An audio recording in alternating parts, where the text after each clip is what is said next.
Hi, everyone. This is Krista Moore with The Krista Moore Show, and thank you for joining us today. Our theme is always around Race to Amazing. We want you to get on the fast track to your success, which is why my guest today is perfectly timed because she has a terrific system to help you get there. Her name is Laura Posey, and I'm anxious to have you meet her and find out more about her one sheet for putting your strategy together for your business next year. Laura, are you there? Laura? I am. Yep. Get my camera There. up here. Hey there. Hi, great to see you. Great to see you as well. Thanks for having me today. Absolutely. So I consider you kind of the expert on this topic. So I want to try and get as much from you today as we possibly can. And I know that you have a terrific product and a program that really helps a lot of business owners get on that fast track to meeting their goals and really growing. And I want to share that with as many people as we can. Awesome. Yeah, so why don't we start out first with maybe you just describing a little bit about your experience, your background, who you are. Yeah, so I like a lot of entrepreneurs, I didn't grow up wanting to be an entrepreneur. I have done a million different things. I actually came out of sales management, started a sales training company. And then about 6 years into my business of being a sales trainer, I realized I hated everything about my life. I hated my partner, I hated my work, I hated everything. So I ran away from home for a couple of weeks and went to Sedona, Arizona and tried to figure out what I was going to do with my life. And that's where I created my first plan because I realized I had built this horrible business that I hated because I hadn't thought about it. I hadn't planned it. I just got up every day and went to work and did the stuff I knew how to do, which was sell. And so I created this plan and it worked so well for me that I took it out sort of on the road, if you will. And my next client went from going, he'd been in business about 10 years, but he had maxed out all of his credit cards. He was behind on his taxes. I mean, he was just in a big, deep mess. And so we put a plan in place for him. And in the first year, he grew 65%. He paid off all his debt and his taxes, and he even took his wife on a cruise. And so I thought, maybe I'm onto something here. Yeah. And so over the last 10 years, I've worked with almost 3,000 small business owners to show them how to do plans. My largest client is number 62 on the Fortune 100 list. We did a one-page plan in one day with 17 C-level executives. And it came together so well that they actually were able to take it out the next day and deliver it to the North American sales team at their North American sales kickoff. So this is a process and a plan that I've used with startups all the way up to a $27 billion company. Yeah, this is great. I can't wait to really dive into it and learn more about it. So many people, I think, just kind of struggle with this topic, right? We get out of focus, we have good intentions, but then we shift gears, and maybe this is just part of being an entrepreneur where you're kind of squirrely. But what is happening to us? Like, why is this happening where we're setting these goals, but really not taking the action needed? Yeah, it's a couple of different things. So one of the things is that we've been taught to set goals and we've been taught to set great big goals, but we haven't been taught how to plan to achieve those goals, right? So, it's like, oh, I'm going to double my business this year. Okay, great. My first question is, why do you want to double, right? Why is that the number? And if you don't know, that means that you don't have a plan for where you really want to take your business and how big you want to be and in what time frame you want to be there. You're just making up numbers. The other thing is that just setting a goal and then, people tell you like, oh, take your big goal and break it into weekly chunks.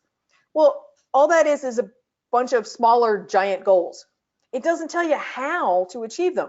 If you want to achieve your goals, you need to understand why that goal is important, why that's your goal, and how you're going to get it done. And that's where the holistic plan comes into play. That's what it does for you, is it puts all of those things in place. Mm-hmm. One thing that I heard you say was the numbers might not make sense. Like you're throwing these big, hairy numbers out there, but they really don't make sense. I was just talking with one of our clients that wanted to increase a certain percentage of his business by 10%. And he thought that was like a really big achievement. And I said, well, what's the math on that? Like, what does 10% mean? And then he's like, well, oh, wait, it's only like $10,000. I'm like, okay, is 10% the number? But I think we're just, like you said, we're so ingrained to throw that number out there and be aggressive in establishing those expectations. But that how is missing. Yeah, and the why, people say, oh, I'm going to double my business this year. My first question is why? Maybe they don't want why to double? Why Yeah. why this year? It almost, for me, when I hear the why, that I would imagine is the motivator, right? Yeah, and it's like, okay, well, if you think you want to sell this business in 5 years and you got to get it as big as you can get it, okay, great. Or doubling your business is going to allow you to pay all your bills. Okay, well, those are really good reasons to double your business, but doubling just because it sounds like a good number or you read a book that said you should do it is crap. And if you don't have a strong emotional why, you won't get it done. That's so true, because that's what's going to drive you. Let's talk about the 5 steps that you have learned and you've established and are part of your methodology that are really working for many, many companies today. And I know you've written a book on this, so we can direct them there so they can learn more by reading that. But I want to kind of walk through the 5 simple steps to kind of get this group on a real plan themselves for getting their business underway. Sure. What's number 1? So building your business is a lot like building a house, right? And so if you're going to go build your house, the first thing you have to have is you have to have a picture in your mind of what it is that you really want. And so we start our planning process with actually 2 visions. So we start with what's your life vision? What is it that you really want in your life, right? Do you want to be a digital nomad and traveling all over the place? Do you want to have a big office? Do you want to have a big house? Like, do you want to have extra money to give back to your community? Like, what do you really want in your life? Because we need to know how much you need in your life so that we can design a business that's going to support that. So we start with the life vision. The big vision. Yeah, your big life vision, and then we can translate that into your business vision. What does the business have to look like to support that life vision? So that's step number 1. And it's the same thing you do with a house, right? How many bedrooms? How many bathrooms? Traditional, conservative, right? I want to add something to that. So I created my first vision board maybe a month or so ago, and I had never gone through that exercise. I've heard about it, but I went to a vision board party, and we had this little like meditation that kind of got us in this frame of mind where we were really thinking about our life vision and what do we see, what are some things that are important to us. And so I put together this vision board, and I have these great pictures and sayings on it, and I have it hanging in my office. And I felt like that was a great step, maybe part of your step number 1. I don't know if you do that, but where it really forced me to really think about what does it look like, and I'm like throwing it out there to the universe, like I'm claiming it. This is what I want. This is what I see. What are your thoughts on vision boarding, or how do you get people to really dive into their vision? Vision boards are great because, as humans, we have lots of different learning modalities, right? Some of us are auditory learners, some of us are visual learners, some of us are kinesthetic learners. And vision boards are great because they take in lots of those different learning modalities. And if you do it in a party, it brings in the social learning. And so it takes these ideas or these words and turns them into something that you can look at that's lasting. And you've got words on there, and you've had to go through the process of selecting them and cutting them out and pasting them. So you've got the kinesthetic learning, right? So you're embedding that visioning deeper into your psyche by doing a vision board. And it also just forces you to choose and prioritize. Yeah, and I love it. Anytime anyone comes to the office, I'm like, come here, let me show you my vision board. And it gives me a chance to articulate what my vision is and what my plan is, and almost creating this community of people that have to hold me accountable to that. I know you have a cold. I had to mute myself while I was coughing there. That's fine. Yeah, yeah, it brings it out into the world in a different way. And you know, it's one of the things that we like to do with goals as well. Like just even your annual goals is think about all of the ways that you can engage with them, right? You know, you drive down the road sometimes and you see like out in front of a church or something, you'll see the donation thermometer, right? Right? And it's just a visual way to see the progress on a goal. And so I'm a big fan of having those kinds of things in just your annual goal setting, right? Have a goal thermometer or have a chart or a graph or something visual, or, you know, write it down. We have people write their goals down every single day on their daily success checklist, so that it's not just this number on a board somewhere. I'm actually physically engaging with it every single day. Yeah. And so we want to work those learning modalities in. So step number one of the 5-step process, we talk about that vision, kind of determining the life vision, or trying to get to that why, right? And then you mentioned business vision. So first comes life, and then you're going to map out your business to reach your life objectives, so to speak. Right. Yeah, you got to think about what kind of business do you want to build. Like if you want to build, you know, if you want to be a digital nomad and run around and live the laptop lifestyle, you can't be having a lot of employees in an office, right? That's not going to work. You got to think about, okay, well, how do I build a business? So like it says really clearly in my business vision, Laura can work from anywhere in the world, because I like that freedom. I'm home a lot. I travel a lot for clients, but I want the freedom to just go, hey, I'm going to go to the beach and work for a week. And so I have to keep that in mind and build that vision. I have to build my business around that vision, so I don't put things in place that keep me from doing that. Yeah. Now I want to pause for a moment on that thought, because I'm thinking about my own business. When I started it 16 years ago, I had a completely different, you know, mindset, vision than I do today. Like my why is very different today. And my vision for what the business looks like next year is very different than what it looked like 3 years ago. So if I'm hearing you correctly, it is kind of like the big overarching vision, but knowing that perhaps every year you're going to redo your, you know, your model. We like to look at it so that the vision often will stay fairly consistent. The how we're going to get there often will change. And so the plan has enough rigidity to be really useful and enough flexibility to be adaptable. Yeah, that makes sense. So what is step number 2? So step number 2 is just taking all that stuff that's in your head and getting it down on paper.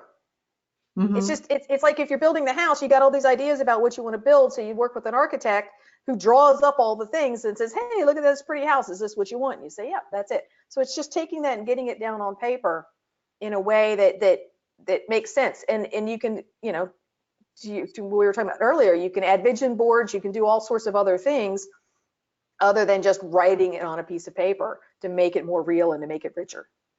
Okay. And that's it. Is that like a, I don't want to say a to-do list, but when you're getting it written down, are those actions or are those visions? It's visions. It's just, what do we want, you know, how big do we want to be? How much money do we want to have? What kind of office do we want to have? Okay. Do we want employees or contractors? That type of stuff. Got it. And then number 3. Step number 3 is creating your blueprint, right? So we got this pretty picture. Now we got to get tactical about it. We got to get down to the details a little bit. And that's where creating the one-page plan comes in place. So the one-page plan is the blueprint for how we're going to build this thing. And what goes into that, we start with our vision, that goes at the top. And then we want to put our core values in there, right? Because we're going to build this business, even if we're solopreneurs now, we're going to hire people, whether they're on a project basis or a contract basis or maybe ultimately employees. But we're going to have other people that we're working with. And we want to bring people on our team who share the same values that we do, who believe in doing work the same way that we do, who share these common beliefs about the way things should be. So we want to list out our core values there. Then we want to list out our 3-year targets and our 1-year goals. So our vision is probably 5 or 10 years out.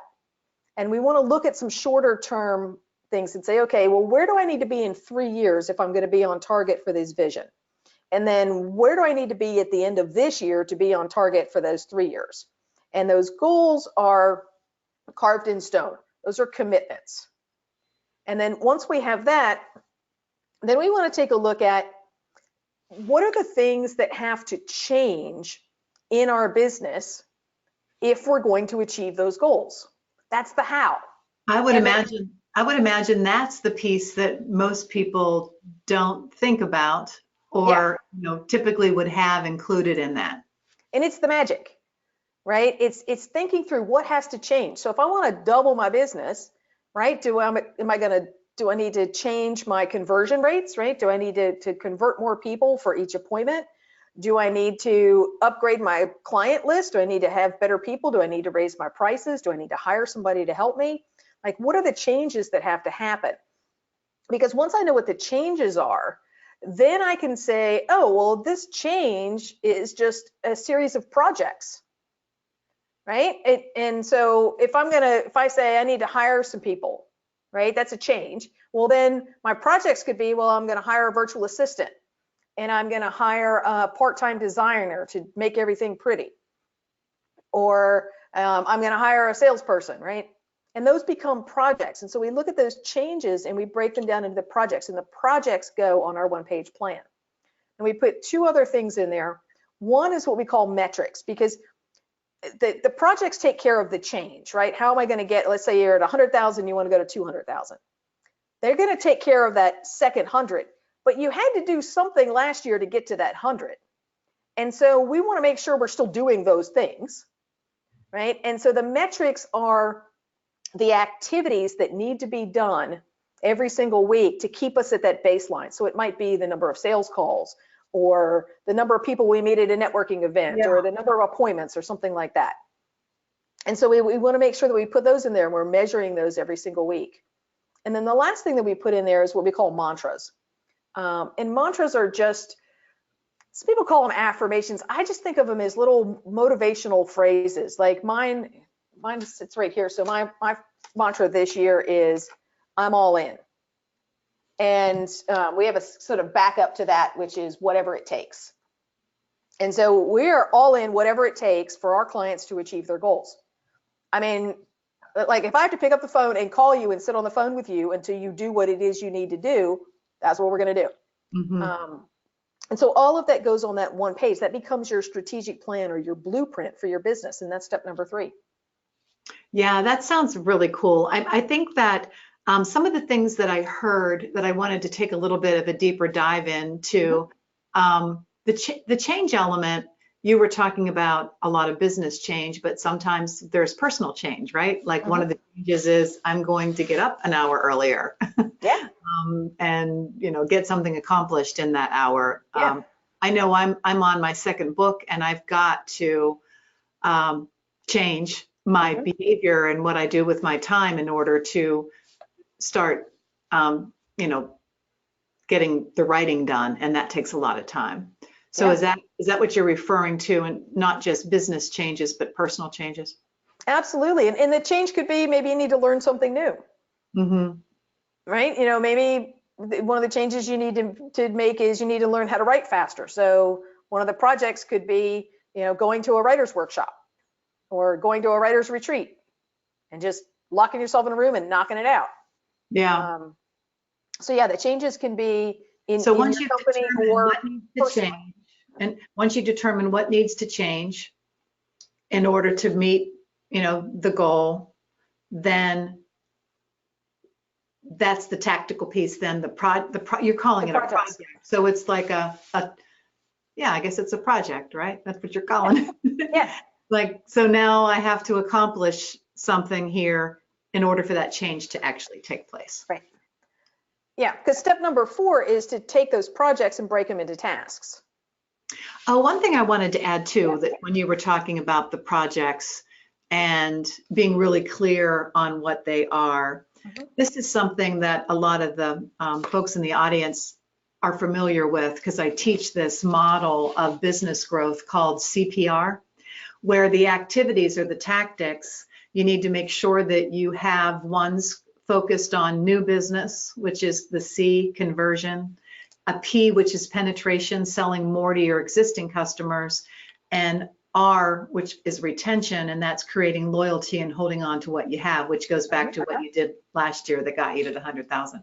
So I just want to throw that out there to the group, that as you're coming up with these projects, be conscientious about making sure that the CPR tactics are balanced, that if you have these different activities going on simultaneously, that's going to also help you achieve your business goal.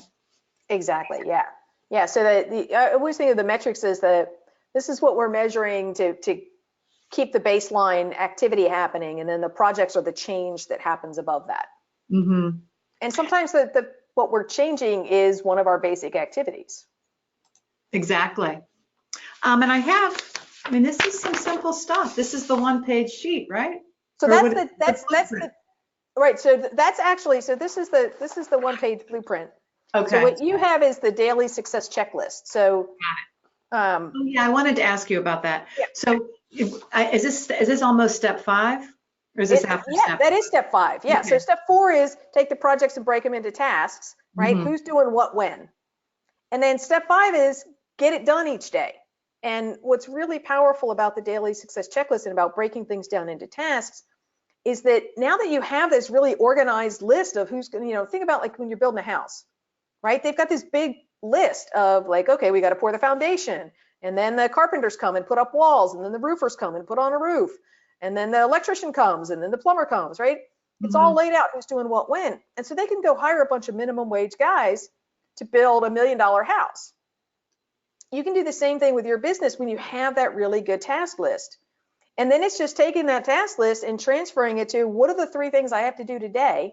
So in the middle of the thing is your key 3. What are the 3 things that I have to do today? What are those 3 tasks that come from my projects, those changes that I'm implementing? What has to get done today? And when I'm done, we call it winning the day. And it's really about keeping focused on moving that change every single day and making sure that you're getting that important work done. And the daily success checklist is a way to keep track of all of that. Mm-hmm.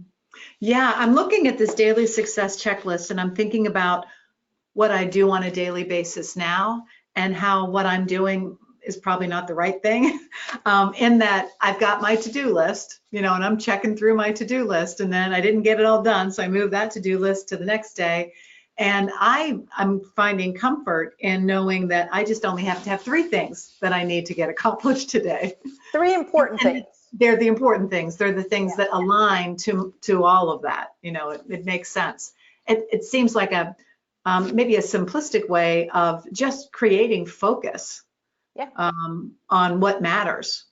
Well, it's taking that big, huge vision and drilling it down to what are the 3 things I have to do today that added to the 3 things tomorrow, added to the 3 things the day after that.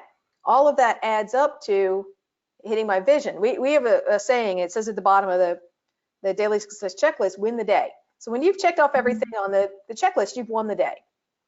And when you win the days, if you just win every day, you'll win the week.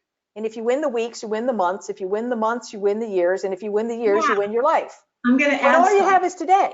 I love it. So this is something that you may or may not be aware of, that what WIN, what we teach around this, what WIN stands for, and that is what's important now. Mm-hmm. And if you're doing what's important now, then you're going to win. Yeah. So that really kind of came full circle for me, as I'm thinking, if I'm focused on winning the day, I'm focusing on those things that are important now, that are necessary, and then I'm going to win. I like it. Yeah, but it's all aligned with this great big huge vision. So you're always working on the important stuff that's going to get you where you want to go, instead of the little piddly crap that isn't helping anything. This is a lot to do with, in my mind, I'm thinking it's like self-management. Yeah. It's about discovering what's really important to you and making that a priority, and not getting sucked into all of the chaos and everybody else's junk and all of this. It's easy to pass the time, right? The day is going to go by whether you do anything constructive with it or not. And you can feel busy but not productive, we know.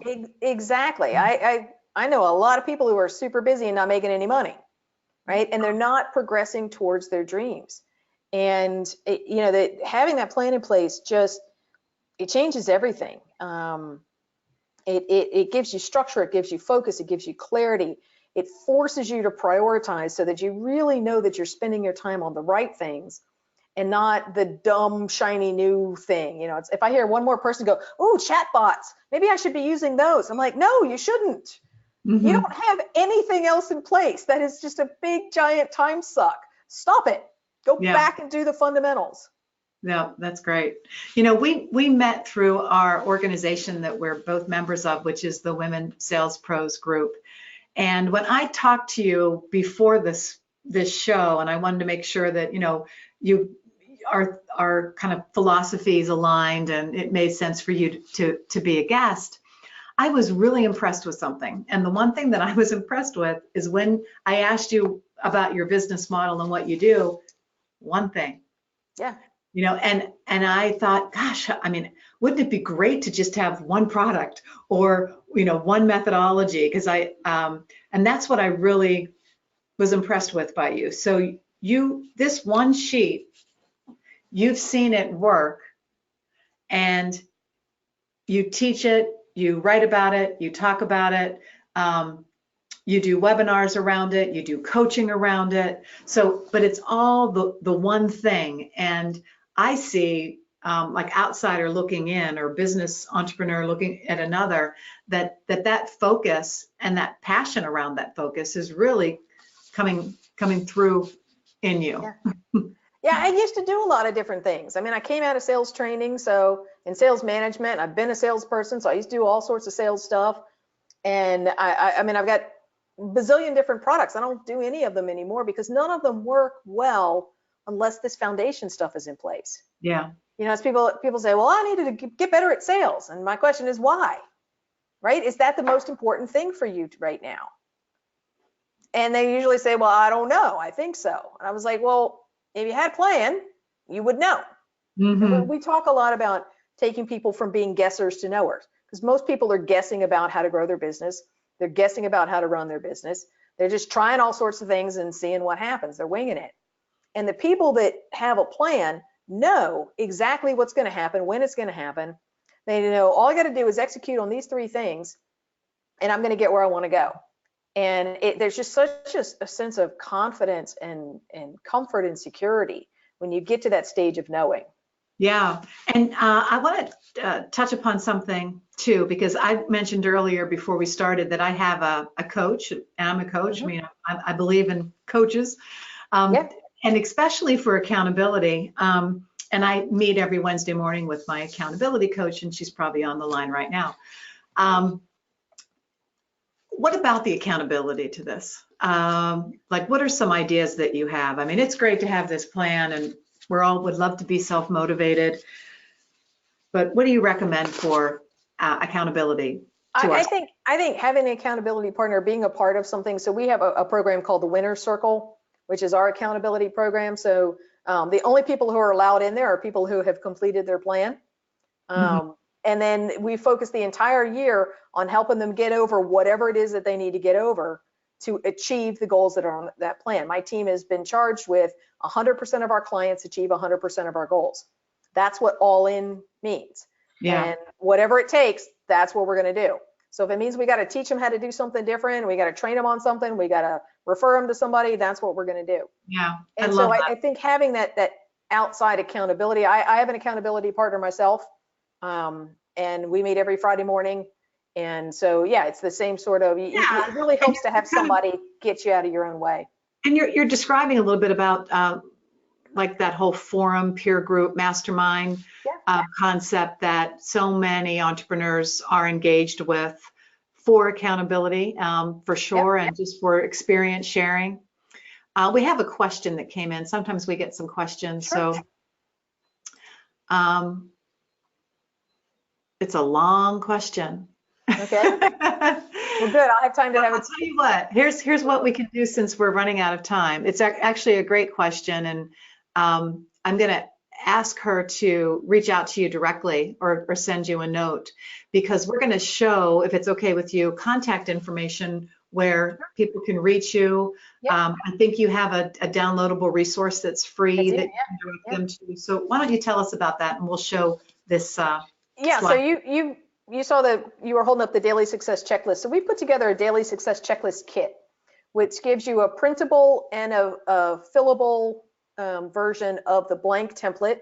We give you a completed sample, and we give you a tutorial video to show you exactly how to fill out every single piece of it. And that's all free. Just go to simplesuccessplans.com/daily. Okay.